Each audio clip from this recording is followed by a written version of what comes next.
Hello everyone, welcome back to Vedyatri again. स्वागत है आप सबका। नमस्कार।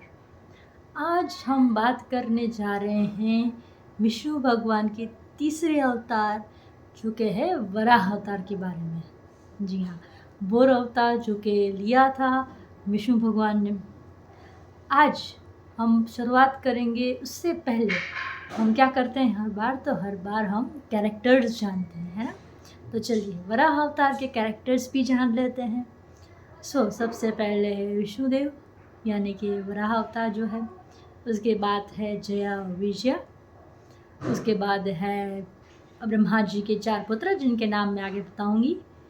उसके बाद है हिरण्याक्ष और हिरण्यकश्यपु, और उनकी बहन भी है होलिका जिसका नाम है, लेकिन वो उनका डिटेल्स आएगा 4th अवतार में। अभी सिर्फ वो हिरण्याक्ष के भाई बहन के रूप में है इसमें।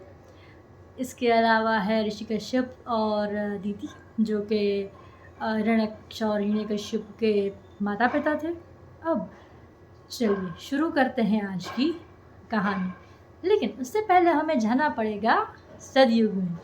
चलिए, हम वैसे तो नहीं जा सकते, लेकिन हमारे इमेजिनेशन में सतयुग में पहुंच ही सकते हैं। चलिए पहुंचते हैं सतयुग में और बात करते हैं वराह अवतार की। सबसे पहले यहाँ आएगा जया और विजया। ये कौन थे?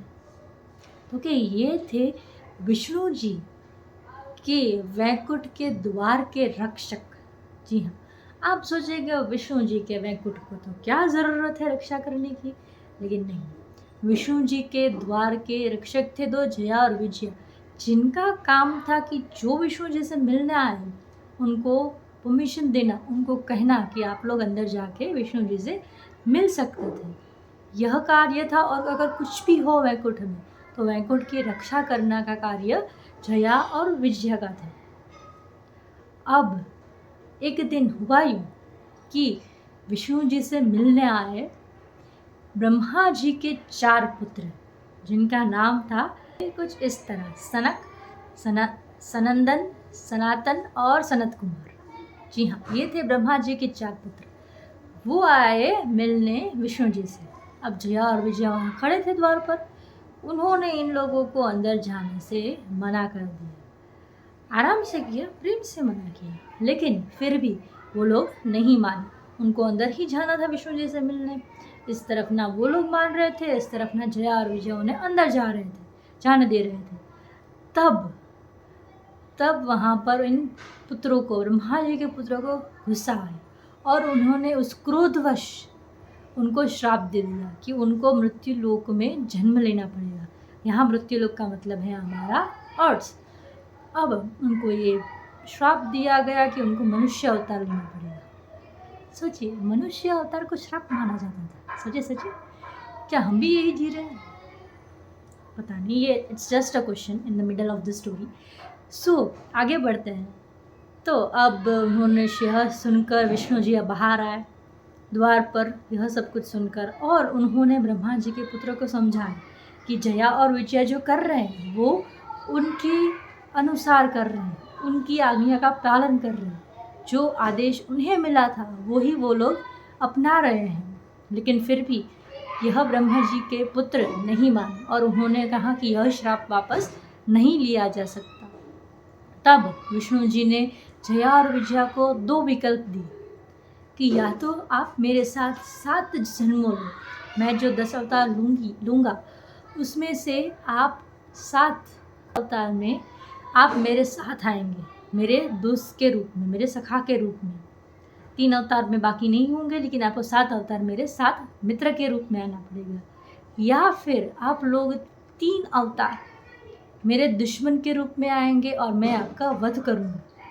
आपको तय करना है कि आप में इनसे किसका साथ चाहिए, आपको क्या चाहिए इसमें से। तब भगवान विष्णु से 7 जन्म अलग रहने का सोचना भी जया और विजया के लिए कठिन था। इसलिए उन्होंने चुना कि हम आपके 3 जन्मों में आपके दुश्मन बनेंगे और आप हमारा वध करें ताकि हम इस श्राप से आज़ाद हो सकें। ये तो बात पूर्ण हुई। अब साल थोड़े बीत गए, अब जन्म लेना था जया और विजया को। तो अब उन्होंने जन्म लिया ऋषि कश्यप और ये माता दीति के पुत्रों के रूप में। जया का जन्म हुआ हिरण्याक्ष के रूप में, विजया का जन्म हुआ हिरण्यकश्यपु के रूप में, और ये दोनों राक्षस कुल में पैदा हुए। अब हिरण्याक्ष और हिरण्यकश्यपु दोनों ने ब्रह्मदेव की तपस्या की, और वहाँ पर हिरण्याक्ष ने ब्रह्मा जी से आशीर्वाद मांगा, वरदान मांगा कि कोई देव, दानव या कोई भी मनुष्य उसकी हत्या या उसकी मृत्यु का कारण ना बने। अब ब्रह्मा जी ने ये वरदान दे दिया।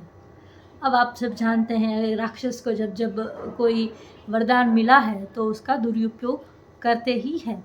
तो यहाँ भी हिरण्याक्ष ने अपने कार्यों को बुरा कर दिया। उन्होंने परेशान करना शुरू कर दिया धरती के लोगों को, सबको मारना, सबको परेशान करना, और उसका आतंक मच चुका था पूरे संसार में। तो इससे बचने के लिए आगे क्या हुआ और किसने क्या किया, यह हम जानेंगे दूसरे पार्ट में एज यूजुअल।